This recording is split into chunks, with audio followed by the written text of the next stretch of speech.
How's everybody doing out there? Peace and blessings to the hearers and doers of the Lord's word. This is The Awakening, and I'm Super Solican. I want to deliver this message quickly.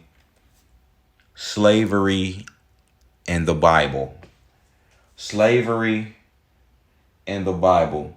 I want to give you the difference and actually give you the context of slavery in the Bible, slavery, antebellum slavery, modern day slavery. I want to break down indentured servitude. I want to break down the differences in these things because they are different. There's different forms of slavery. Yes, it is. And because the Bible only in ancient times they had different customs, and they only in the world it wasn't the same as what we see today. There were different things going on, different customs, different needs of people. They're whole totally different. People lived by the beliefs and the laws of their beliefs. The world was shaped totally different. So that slavery looked totally different from antebellum slavery, which we all know from history was very atrocious, was horrible. We get that. But we also know that after the structure of antebellum slavery ended, it was after all the truth was revealed, all that inferiority nonsense and lesser human being nonsense, and all of the basically the force was taken out of it. Like, you didn't, now the slaves were free. You still had slaves come back and sell themselves back onto the plantation. And that's basically what's happened today in modern times. You work a job. Yes, it's by your own volition, but you can't do everything you want to do. Some people are restricted in their personal life by their job. Confidentiality agreements. You can't say certain things. You can't do certain things. You gotta report on the time. You can't, this and the third. Like, that's modern day slavery, and you're not making, and they pay you just enough to keep you on the hamster wheel, to keep you spinning your wheels. They pay, that's their purpose and goal, is to keep you tied to them. That's more insidious than the slavery you had. See, they forced you with, that was more atrocious because they forced you with violence. They forced, blacks, and slaves, they forced the slaves of antebellum slavery into working with violence, fear, rape was going on, all forms of debauchery. But that was from the hearts of the masters. You understand? People wonder why in the Bible there's verses for masters for their slaves. For one, they had indentured servants back then. For one, they had nations that they conquered, things like that. And these were the chosen these were the chosen people of God. Again, this is like how in Islam they live by Sharia law. These people were living by the Jewish laws of the Lord. So the difference between them and antebellum slave owners, they had different beliefs and customs and ways of behavior and treating their servants. God gave them these customs. You got to understand is you have to reconcile the Bible precept by precept, verse by verse, chapter by chapter. It's a linear book. So if God has told you, God says that in the book of Acts, chapter 10, Peter is speaking to Cornelius, and this is chapter 28. He says, when he was going into his home, Cornelius was a Gentile. He said, it's against the Jewish laws for me to come into a Gentile home like this.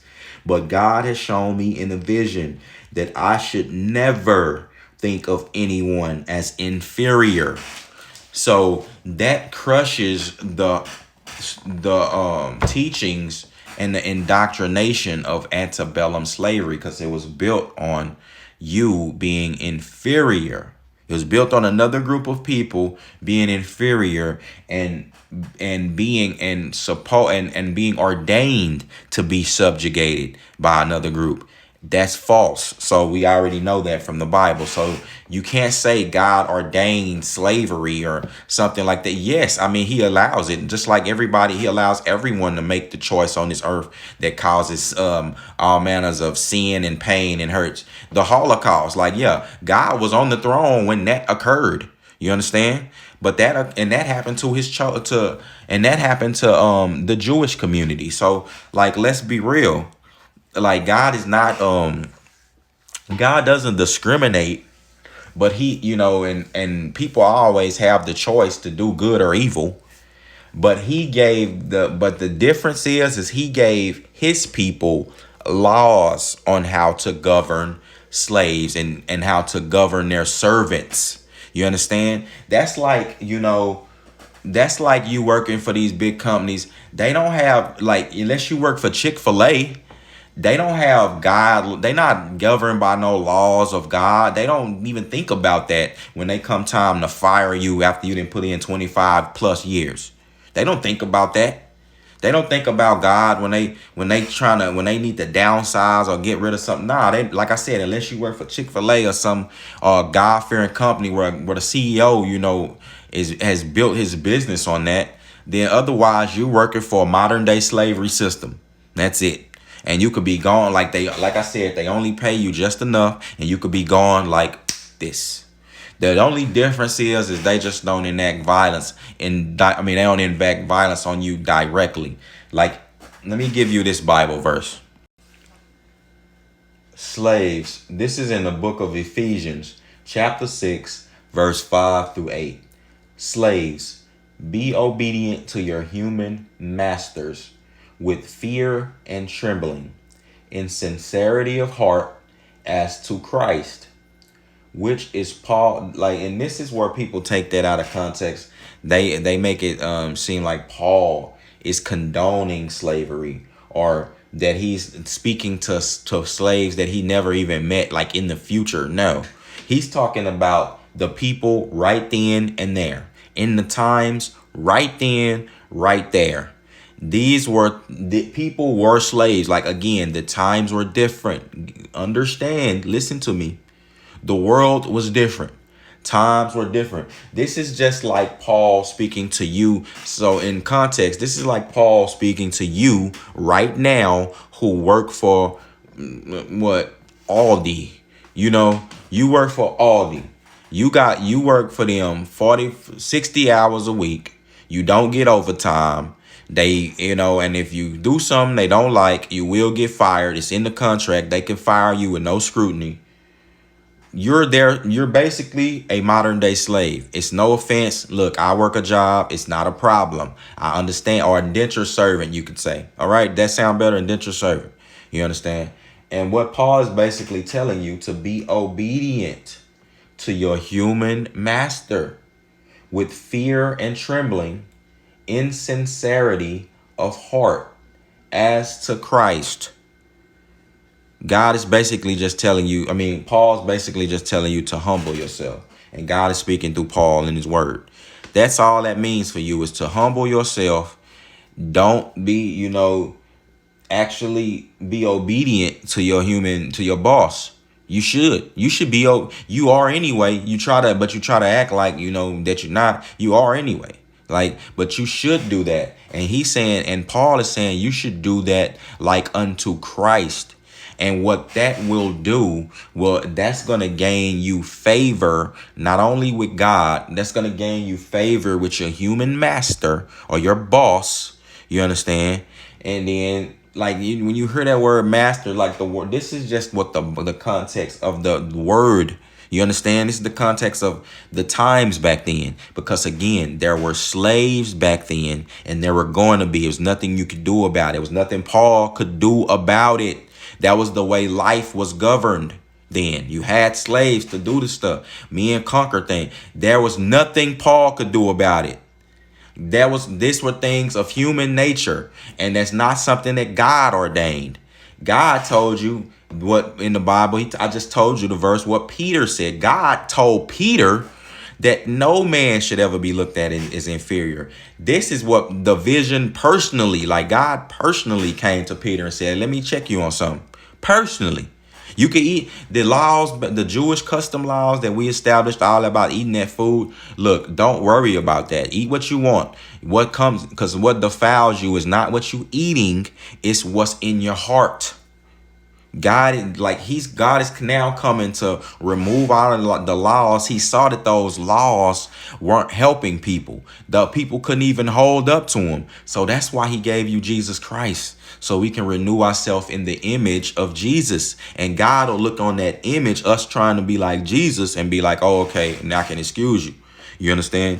Because us and that love that we have in Christ, and that comes from the renewing again, learning about him and knowing who Jesus Christ is, man. You develop a relationship with him, then it'll be easier for you to follow him and follow those laws when you develop that relationship with him. You'll learn to love it, basically, is what I'm trying to say.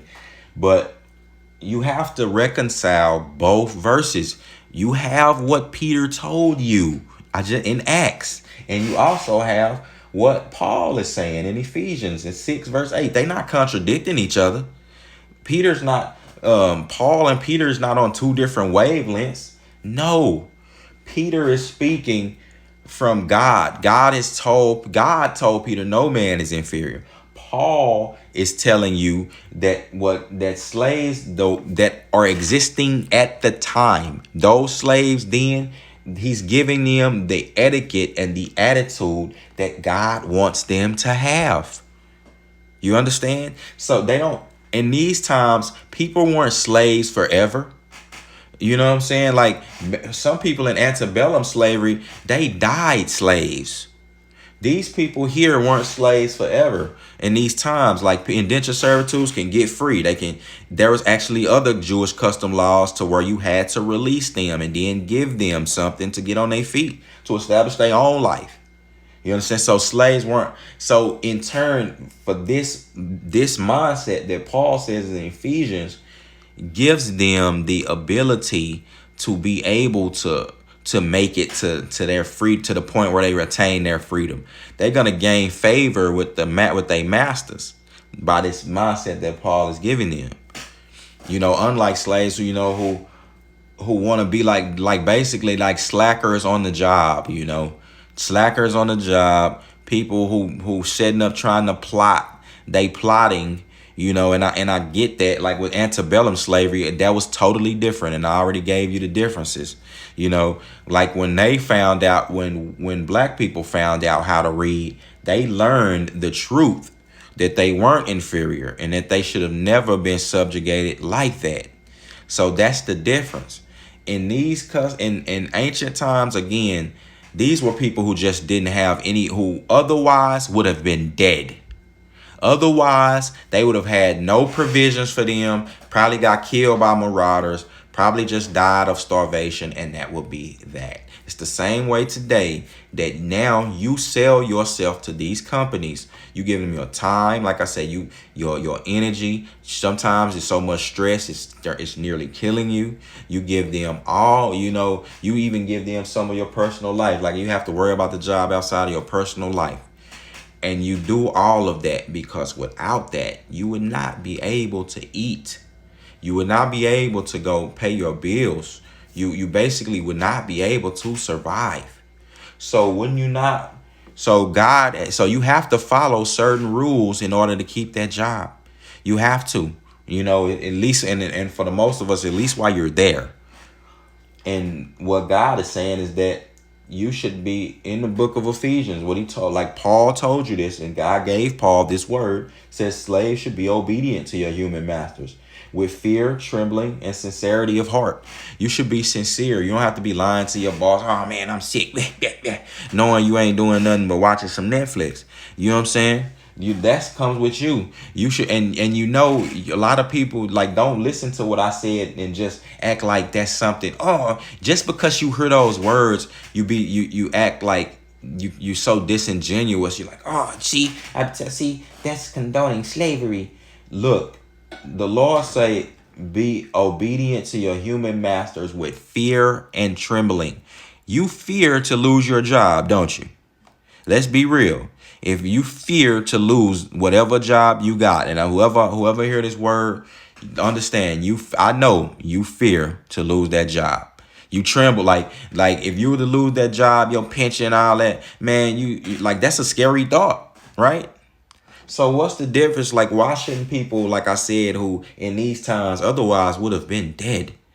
Why wouldn't they serve their masters and be obedient with fear and trembling and be scared to lose that?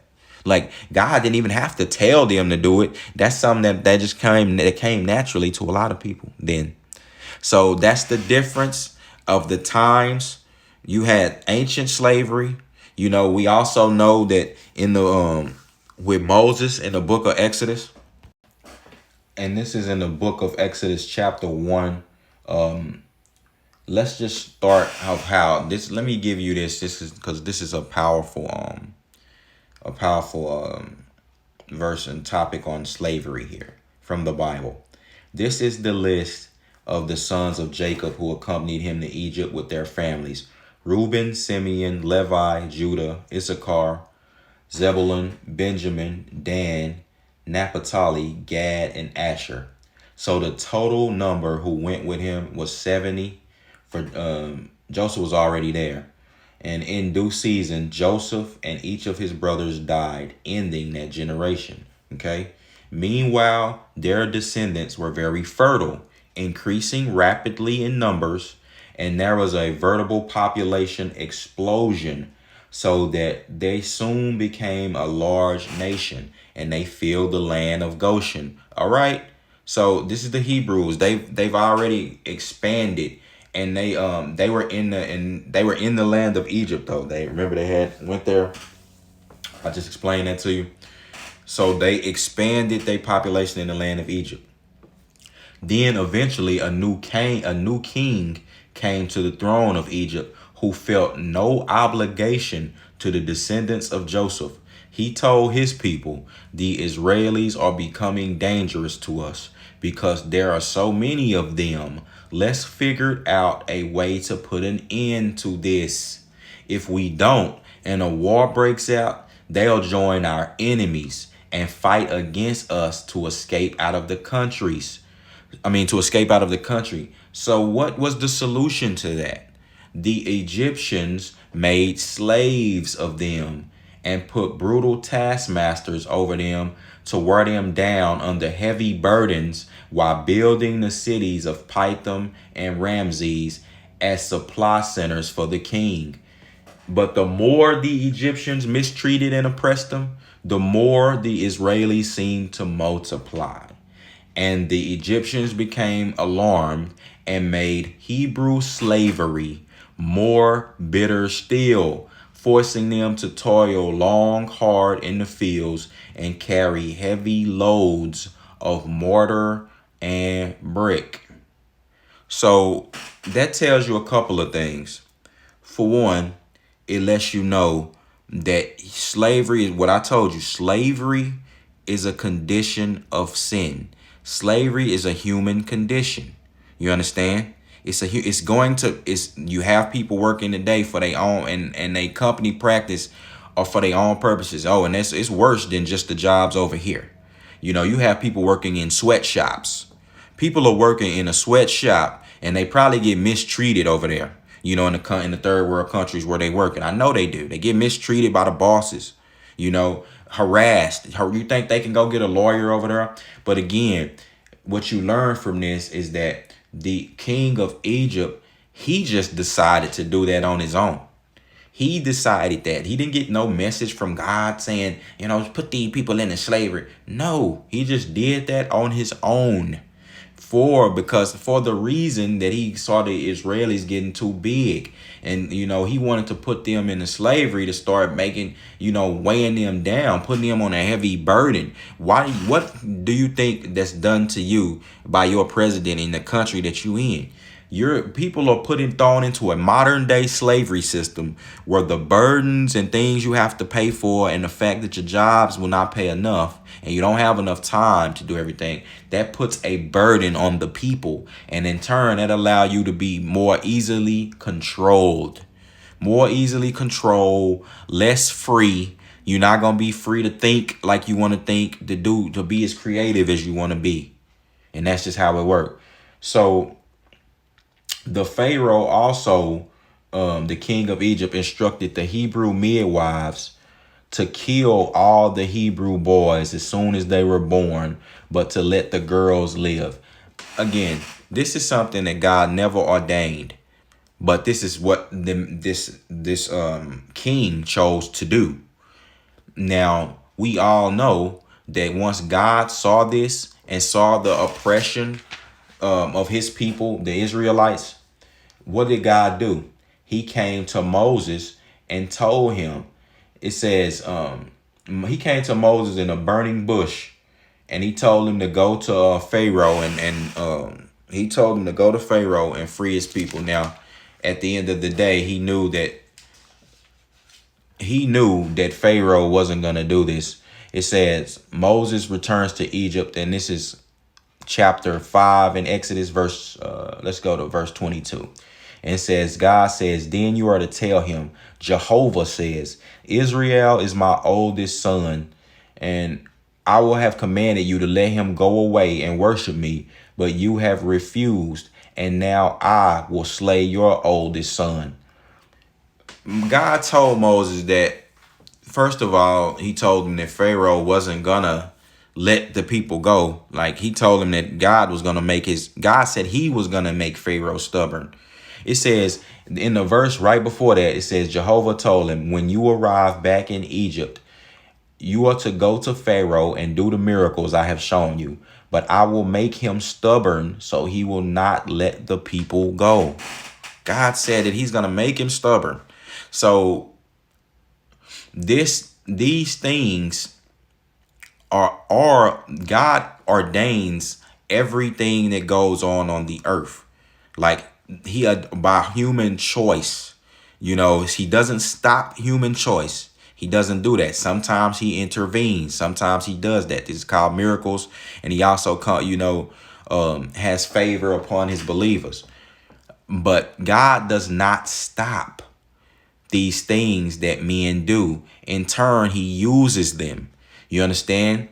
See, with Pharaoh, he knew that he wasn't going to let the people go. Like, God said he's going to make him stubborn. So he won't even do it. Like, God said he's going to do that. But this is to get to God's ultimate goal of freeing his people, but showing the miracles and his power. God, of course, we know all the miracles that Moses did. And Pharaoh still was stubborn, didn't release the people all the way up until the end. But then he finally let the Israelites go, and they walked across the Red Sea, and everything else is history from there. But I just wanted to give you, see, when the stuff gets so atrocious, God wants his people to be free at the end of the day. Like it says in the book of Corinthians, 1 Corinthians chapter 7, verse 22, it says, were you a slave when you were called? But don't let it trouble you. Although, if you can gain your freedom, do so. Saying that for the people at the times who were slaves, when they found Jesus Christ, he said, don't even be troubled by that. Don't trip. But gain your freedom if you can. If you can gain your freedom, you should be free. But if you are born a slave, don't even trip. Because you are free in the Lord. You understand? God has ordained you to, for the position you're in right now. And if you follow him and his path for your life, don't worry about where you are right now. You understand? In the book of First Peter, chapter 2, verse 16, it says, live as free people, but do not use your freedom as a cover up for evil. Live as God's slaves. See, we are supposed, us as free men and women, we supposed to live as the slaves of God. We're his servants. We serve God as a slave. And I'm happy to say that. We serve God as a slave in obedience. This is why God gave you the verse of slaves to obey they masters and submit themselves to your masters. This is in the book. This is in the same book. This is how God is operating. First Peter chapter 2:16, it says, live as free people, but does not use your freedom as a cover up for evil. We live as God's slaves. And in the book of First Peter chapter 2:18, it says, slaves, in reverent fear of God, submit yourselves to your masters, not only to those who are good and considerate, but also to those who are harsh. This is what Peter is saying. And I know for some people who don't have a humble heart or don't have that spirit in them, they don't understand that. All they understand is combat, fight, fight, fight, this. They don't get it. Peter is saying that in that way you serve your masters like that. In turn, you are serving God. Because we don't use our freedom as a scapegoat to just freely sin and do whatever we want. No, we looking because we know God's watching us. So we're servants to the Lord. We're God's slaves. So don't just hear the word slave and just in turn equate that to antebellum slavery, which I just explained to you the main basic, the false premise it was set upon. Right now, you're in modern day slavery and you do submit yourself to your boss. You do fear to lose your job. And even though he may be harsh or something like that, people, you still be there. So it may be if you took this approach, like I said, even to those who are harsh, still just be good and considerate to them and do your job. That'll just benefit you. You understand? And God will be proud of you. So with that being said, I hope this touched some hearts and opened up some ears, man. Peace and blessings to the hearers and the doers of the Lord's word. This is The Awakening. I am Super Solican.